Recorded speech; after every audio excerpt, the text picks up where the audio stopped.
4 வருஷமா என்ன பாட்டியாக்க முடியலன்னு உனக்கு வெக்கமா இல்லையா?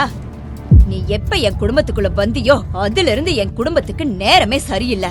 நித்யா தனது மாமியார் திட்டுவதை பொறுத்து கொண்டு அமைதியாக நின்றாள். நித்யா தனது கணவன் ஹாஸ்பிட்டல் காரிடரில் வருவதை கண்டாள். பிரகாஷ், பிரகாஷ், என்னோட ரிப்போர்ட்ஸ பாத்தியா?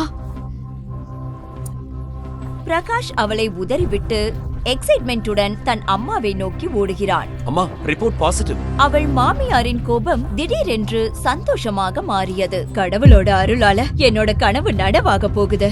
பிரகாஷ் மற்றும் மாமியாரின் இந்த திடீர் மாற்றத்தை கண்டு நித்யா குழப்பமடைந்தாள். அவளால் எதையும் புரிந்து கொள்ளவோ பேசவோ முடியவில்லை. அந்த நேரத்தில் நித்யாவின் உறவினரான அக்ஷயா அங்கே வந்து மாமியாரின் பாதங்களை தொட்டு வணங்கினாள்.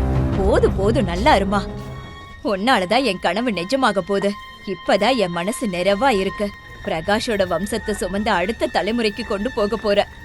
இதை கேட்ட நித்யா இடி விழுந்தது போல் செயலற்று நின்றாள். யாரை தன் உடன்பிறவா சகோதரியாக எண்ணி அன்பு காட்டினாலோ அதே அக்ஷயா தன் வாழ்க்கையை சிதைப்பவளாக மாறுவாள் என்று அவள் கனவிலும் நினைக்கவில்லை. முழு வீடியோவை பாக்கெட் FM தமிழ் யூடியூப் சேனலில் கண்டு மகிழுங்கள்.